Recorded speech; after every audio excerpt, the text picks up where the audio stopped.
नमस्कार, मैं हूं आपके साथ शुगुफ्ता साहिल देव। आप देख रहे हैं जीएनटी स्पेशल। देखिए, नवरात्र के दौरान भक्ति के प्रमुख स्थानों में दर्शन और पूजन का विशेष महत्व माना गया है। इसी के चलते हम आपको गुड न्यूज डे पर रोज ही देश के प्रमुख देवी मंदिरों और शक्तिपीठों के दर्शन करवाते हैं।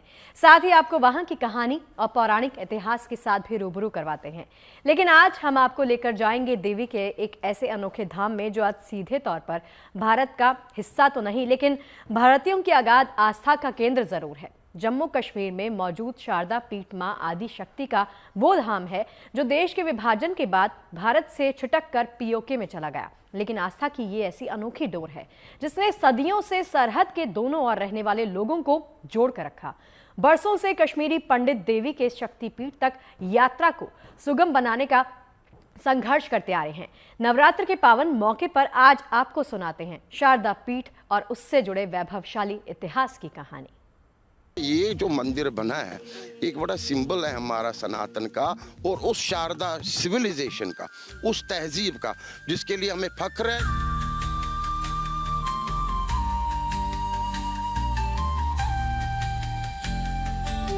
वो मंदिर और ये तस्वीर जो आप देख रहे हैं 2016 की, जब हमने पहली बार फूल चढ़ाए वहां पे।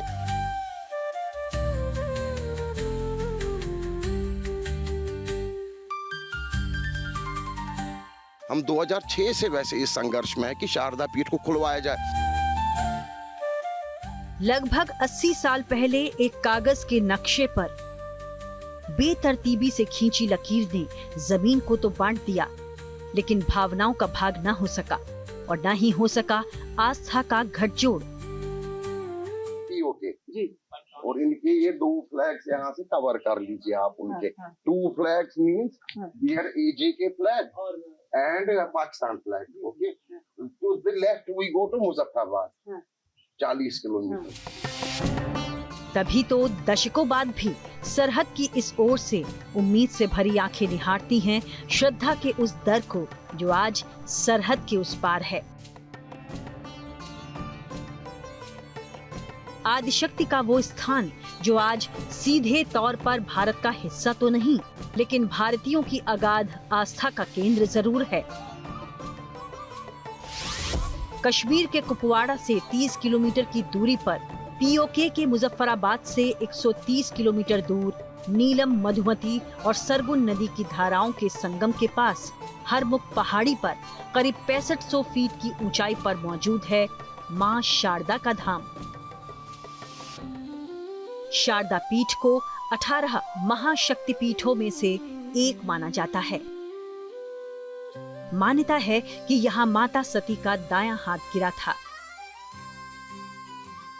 पौराणिक कथाओं के अनुसार माना जाता है कि कुल 51 शक्तिपीठ हैं, जिनमें से ज्यादातर भारत में हैं, लेकिन कुछ शक्तिपीठ बांग्लादेश, पाकिस्तान, नेपाल और श्रीलंका में भी हैं। देवी के शक्तिपीठों में से 18 को अष्टादश महाशक्तिपीठ कहा जाता है। पीओके में मौजूद शारदा पीठ भी इनमें से एक है। मां शारदा कश्मीरी पंडितों की कुल देवी हैं। भारत और पाकिस्तान के बंटवारे से पहले शारदा पीठ मार्तंड सूर्य मंदिर और अमरनाथ गुफा के साथ जम्मू कश्मीर के 3 प्रमुख तीर्थ स्थलों में शामिल था।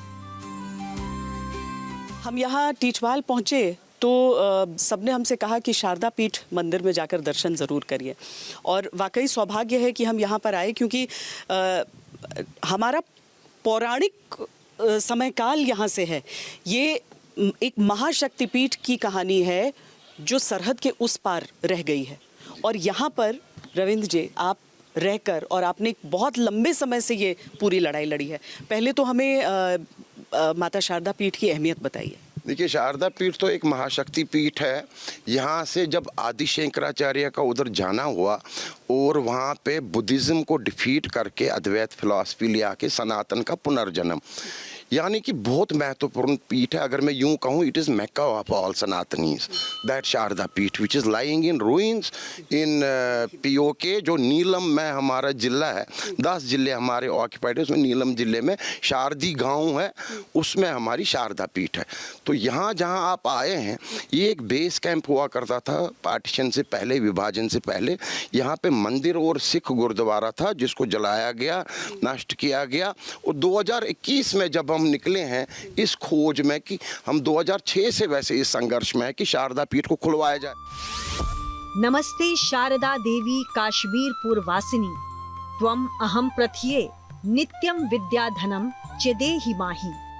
इसका अर्थ है, आपको प्रणाम शारदा देवी, कश्मीर की निवासी, मैं आपकी हमेशा प्रशंसा करता हूँ, मुझे ज्ञान का धन दो।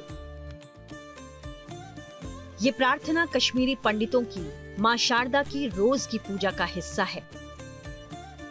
शारदा पीठ कश्मीरी पंडितों के लिए एक तीर्थ स्थल है, लेकिन आजादी के बाद से कश्मीरी पंडितों समेत भारत के सभी नागरिकों के लिए शारदा पीठ के दर्शन कर पाना आसान नहीं रह गया।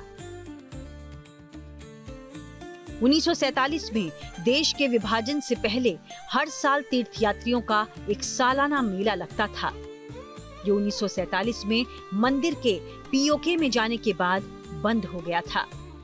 बंटवारे से पहले मंदिर में आने जाने वाले परिवारों के वंशज बताते हैं कि उस समय मंदिर में कोई मूर्ति नहीं थी, लेकिन एक बहुत बड़ा चबूतरा था और बाहर एक शिवलिंग मौजूद था। मंदिर के मुख्य प्रांगण का व्यास 22 फीट यानी करीब 72 फीट था, लेकिन आज मंदिर की हालत जर्जर है। मंदिर अब कुछ ऐसा दिखता है, बिना किसी साज सज्जा वाले मंदिर में अब बस पत्थरों के स्लैब ही बचे हैं।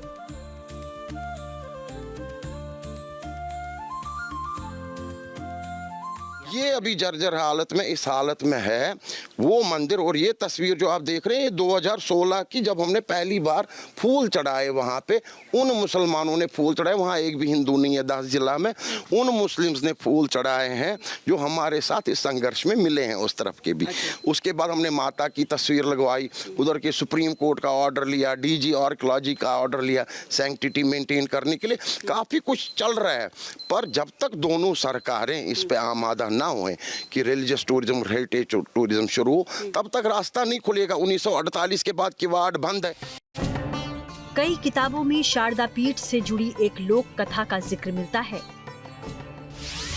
इस कथा के अनुसार अच्छाई और बुराई के बीच युद्ध के दौरान देवी शारदा ने ज्ञान के पात्र की रक्षा की थी।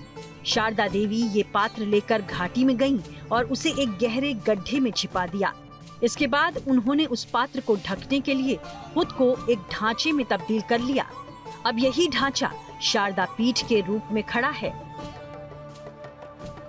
शायद ये ज्ञान की देवी सरस्वती का ही प्रताप था कि कालांतर में शारदा पीठ न केवल एक मंदिर बल्कि शिक्षा का एक प्रमुख केंद्र भी बन गया।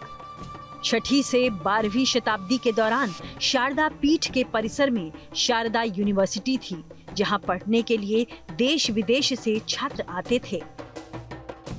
ये दोबारा से 2006 से मैं वर्ष 2006 से मैं लगातार आ रहा हूँ घाटी में। मेरी ये कोशिश है कि जितने भी हमारे इम्पोर्टेंट टेम्पल्स एंड श्राइन्स हैं उनको रेक्लेम कम से कम करें।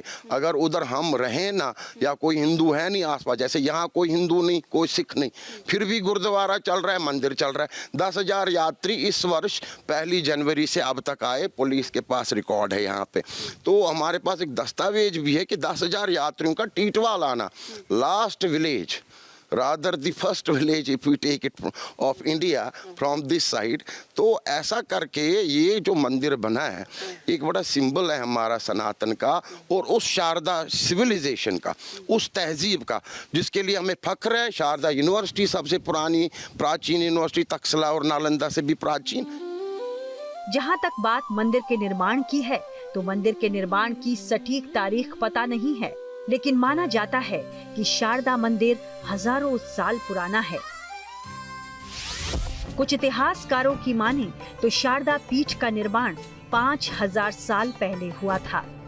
वहीं कुछ इतिहासकार मानते हैं कि इसका निर्माण 273 ईसा पूर्व में सम्राट अशोक के समय हुआ था। एक मान्यता के अनुसार इस मंदिर का निर्माण पहली सदी में कुषाण वंश के शासन के दौरान हुआ था।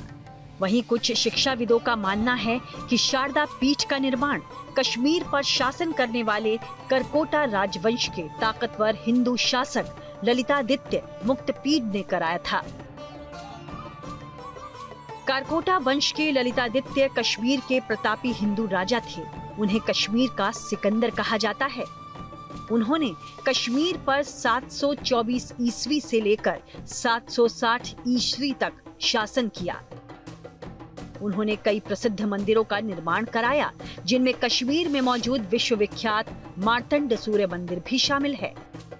इस दावे को इसलिए भी सही माना गया है क्योंकि शारदा पीठ मंदिर आर्किटेक्चर, डिजाइन और कंस्ट्रक्शन स्टाइल के मामले में अनंतनाग में मौजूद मार्तंड सूर्य मंदिर से काफी मिलता जुलता है। मौसम और समय की मार झेलता ये मंदिर गुजरती सदियों के साथ क्षतिग्रस्त होता गया। दरअसल ये मंदिर जिस इलाके में है वहाँ काफी भूकंप आते हैं। मंदिर के खंडहर होने की एक वजह यहाँ आने वाले भूकंपों को भी माना गया है। डोगरा वंश के संस्थापक और जम्मू कश्मीर रियासत के पहले महाराजा गुलाब सिंह ने साल 1846 में शारदा पीठ का जीर्णोद्धार कराया और वहाँ एक पुजारी की नियुक्ति की थी। लेकिन इस मंदिर के पाकिस्तान अधिकृत कश्मीर यानी POK में जाने के बाद से इसकी देखरेख का जिम्मा पाकिस्तान आर्कियोलॉजिकल डिपार्टमेंट के पास है। लेकिन पाकिस्तानी सरकार ने इसके जीर्णोद्धार के लिए कोई काम नहीं किया है। मंदिर के POK में जाने के बाद से भारतीय तीर्थयात्रियों के यहाँ जाने पर रोक लग गई। उसके बाद से ये मंदिर निर्जन हो गया है और अब वहाँ काफी कम लोग जा पाते हैं। पिछले कई सालों से भारतीय तीर्थयात्रियों को शारदा पीठ जाने की अनुमति दिए जाने की मांग उठ रही है। तमाम कोशिशों के बीच ही कश्मीरी पंडितों समेत देश भर में मौजूद मां शारदा के भक्त बरसों से इस इंतजार में हैं कि सीमा के दोनों तरफ सरकारों के बीच जल्द सहमति बने, ताकि भक्त और भगवान के बीच खींची गई लकीर को लांघने का रास्ता खुले और लाखों भक्तों को मां शारदा के दर्शन का सौभाग्य प्राप्त हो। जम्मू कश्मीर के करनाह से Shweta Singh, good news today. और चलिए बात शक्ति के उन अवतार की जो साक्षात माया का स्वरूप है, जगदम्बा का वो अवतार जिनका नाता श्री कृष्ण के साथ है। जब भी कोई गोकुल के कान्हा की कथा सुनाता है तो उसमें देवी योगमाया और कंस के हाथों से छूटकर उनके आकाश में उड़ जाने का किस्सा जरूर आता है। यूपी के मिर्जापुर में विराजी मां अष्टभुजा देवी वही योगमाया है जिनका जन्म नंद और यशोदा के घर बालकृष्ण की रक्षा के लिए हुआ था।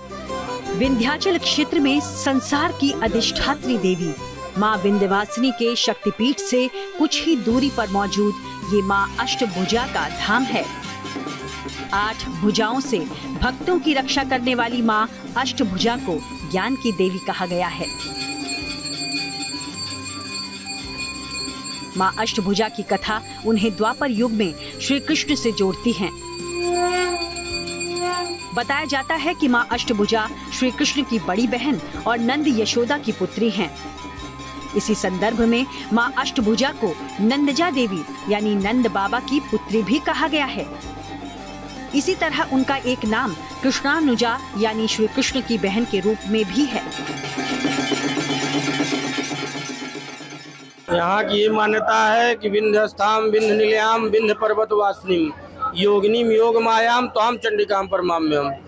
भगवान कृष्ण की ये 6 दिन की बड़ी बहन है और योग माया है और दुर्गा जी का रूप है, अष्टभुजा है, 8 भुजाओं वाली है। पौराणिक कहानी के अनुसार ये बात तब की है जब धरती को कंस के अत्याचारों से मुक्त करने के लिए स्वयं नारायण ने श्री कृष्ण अवतार लिया। मथुरा में शापित कंस देवकी के कोख से जन्म लेने वाले हर बच्चे का वध करता जा रहा था।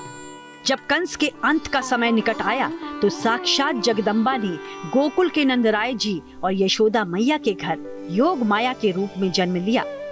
6 दिन बाद मथुरा के कारागार में देवकी के 8वें पुत्र के रूप में श्री कृष्ण का जन्म हुआ। तब वासुदेव यमुना पार कर बाल कृष्ण को गोकुल में नंद यशोदा के घर छोड़ आए और उनकी जगह कन्या रूपी योगमाया को अपने साथ ले आए। पौराणिक कथा बताती है, जब कंस ने उन्हें देवकी की पुत्री समझकर मारने का प्रयास किया तो वो उसके हाथ से छूटकर आकाश में उड़ गई। तत्सव नाश्यामी विंध्याचल निवास। आकाशवाणी हुआ, जो कंस ने 8वीं कन्या को पटका था, और उस समय आकाशवाणी हुआ कि मूर्ख कंस, तुम मुझे क्या मारोगे, तुम्हें मारने वाला गोकुला में पैदा ले लिया है, मैं जा रही हूँ विंध्य पर्वत पे निवास करूंगी। मान्यता है कि कंस के हाथ से छूटी मां अष्टभुजा आकाश मार्ग से विंध्य पर्वत पर पहुंची और तभी से गुफा में विराजमान हैं। अष्टभुजा धाम में आज भी मां कन्या रूप में भक्तों को दर्शन देती हैं। बताया जाता है कि मां के बाल स्वरूप विग्रह के पांवों पर आज भी कंस की उंगलियों के निशान मौजूद हैं। ये जो है 6 दिन की कन्या है, छोटा माँ का रूप है, और ये गुफा के अंदर है। लोग काफी झुक के, काफी परिश्रम करके माँ का दर्शन प्राप्त करते हैं। ये माँ सरस्वती का रूप है, माँ का बाल्य स्वरूप है, माँ 6 दिन की कन्या है जी। तो क्या कंस के हाथों का निशान भी है? माँ के पैरों में आज भी जो है कंस के अंगुलियों के निशान है। मिर्जापुर के अष्टभुजा धाम में दुनिया भर से भक्त अपनी मनोकामना लेकर पहुंचते हैं।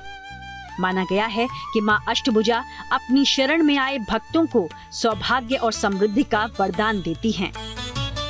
माँ के दरबार में आकर जैसे कि मान्यता है, पता चला है हमें कि ये देवकी की 7वीं संतान के रूप में थी, जो बाद में आकाशवाणी प्रतीत करवाई थी। तो इनकी व्याख्या के बारे में जानकर हम लोगों ने यहाँ त्रिकोण यात्रा यहाँ आकर पूरी की है। मां विंध्यवासिनी के दर्शन को मिर्जापुर आने वाला हर श्रद्धालु मां अष्टभुजा के दरबार में भी जरूर हाजिरी लगाता है।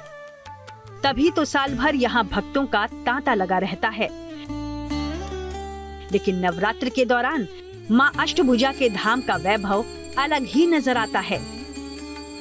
मिर्जापुर से सुरेश कुमार सिंह के साथ bureau report, good news today. चलिए अब बात मां विंध्यवासिनी की। मां विंध्यवासिनी को जगत की अधिष्ठात्री देवी कहा जाता है। वास्तव में अष्टभुजा देवी इन्हीं मां विंध्यवासिनी का स्वरूप कहा जाता है, यानी द्वापर युग में साक्षात जगदम्बा ही योग माया रूप में श्री कृष्ण की बहन बनकर पैदा हुई। कमाल देखिए कि दोनों का धाम एक ही जगह पर है। यूपी के मिर्जापुर में ही विंध्याचल पर्वत पर विराजी हैं मां विंध्यवासिनी।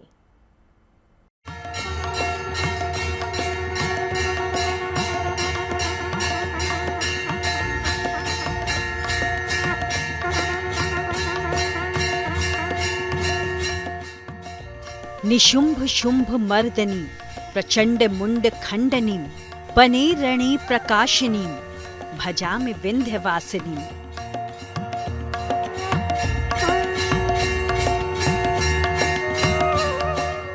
भारत के उत्तर और दक्षिणी भाग को बांटते विंध्य पर्वत शिखर पर पूरी शान से विराजती हैं संसार की अधिष्ठात्री देवी माता विंध्यवासिनी। काशी और प्रयाग के बीच पतित पावनी गंगा के कंठ पर बसा ये वो पावन धाम है जो भारत के सबसे अलौकिक तीर्थों में गिना जाता है। मां विंध्यवासिनी के इस दरबार से लाखों करोड़ों भक्तों की गहरी आस्था जुड़ी है। पौराणिक मान्यताएं ये बताती हैं कि जिन जगहों पर देवी सती के अंग गिरे, उन जगहों पर सनातन धर्म के पावन 51 शक्तिपीठों का निर्माण हुआ। लेकिन विंध्याचल ऐसा शक्तिपीठ है जिसे आदि शक्ति ने अपने निवास के लिए स्वयं चुना था। यानी विंध्याचल सदा से आद्य महाशक्ति भगवती विंध्यवासिनी का निवास स्थान रहा है। जगदम्बा की नित्य उपस्थिति ने ही विंध्यगिरी को जागृत शक्तिपीठ बना दिया है। ये मां विंध्यवासिनी का ही प्रताप है, जिसके चलते पूरे विंध्य क्षेत्र को पुराणों में तपोभूमि का स्थान मिला हुआ है। वास्तव में श्रीमद् भागवत पुराण में देवी योगमाया को ही विंध्यवासिनी कहा गया है, जबकि शिव पुराण में उन्हें सती का अंश बताया गया है। सती होने के कारण उन्हें वन दुर्गा भी कहा गया है। कहते हैं आदिशक्ति देवी कहीं भी पूर्ण रूप में विराजमान नहीं हैं। अलग अलग शक्तिपीठों में देवी के अलग अलग अंगों की प्रतीक के रूप में पूजा होती है, लेकिन विंध्याचल एकमात्र स्थान है जहां देवी के पूरे विग्रह के दर्शन होते हैं। विंध्याचल शिखर से संसार पर अपनी कृपा दृष्टि बनाए रखने वाली मां विंध्यवासिनी के महात्म्य का पुराणों और शास्त्रों में कई जगहों पर वर्णन मिलता है।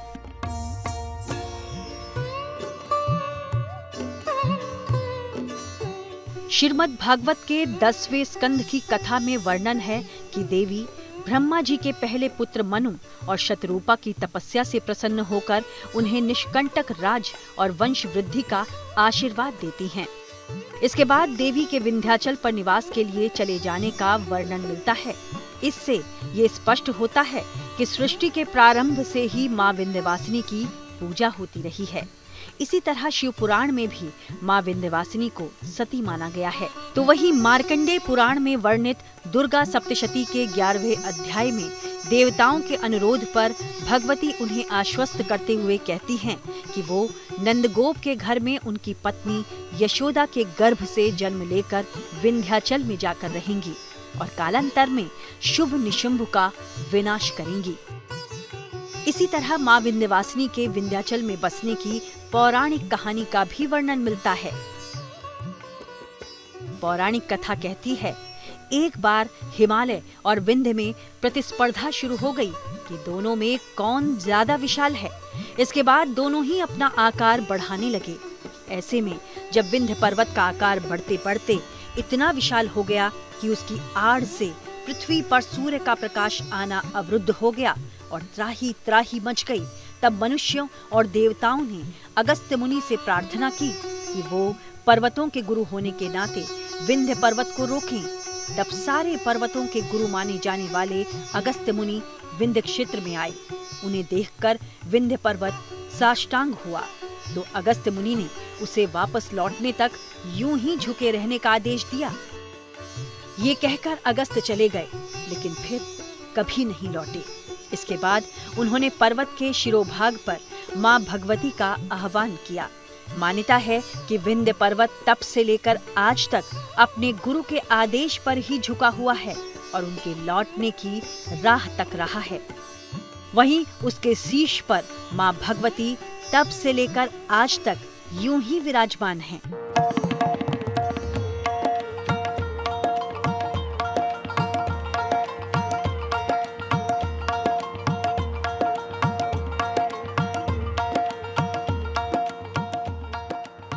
सदियों से ये पौराणिक कहानियां विंध्य क्षेत्र से मां विंध्यवासिनी के संबंध का बखान करती आ रही हैं। मां भगवती के इस पावन धाम में यूं तो साल भर भक्तों और यंत्र तंत्र के साधकों का तांता लगा रहता है, लेकिन नवरात्र में मां के दिव्य दर्शन पूजन का ऐसा सिलसिला शुरू होता है जिसमें भक्तों की संख्या हर रोज लाखों की संख्या को पार कर जाती है। इस बार भी नवरात्र में यहाँ देश के कोने कोने से लोग पहुँचे हैं। 9 दिनों तक आदिशक्ति माता विंध्यवासिनी की नवदुर्गा के विभिन्न रूपों की पूजा की जा रही है। भगवती के लिए मन में अगाध आस्था लिए भक्त देश के कोने कोने से यहाँ पहुँच रहे हैं। Bureau report, good news today.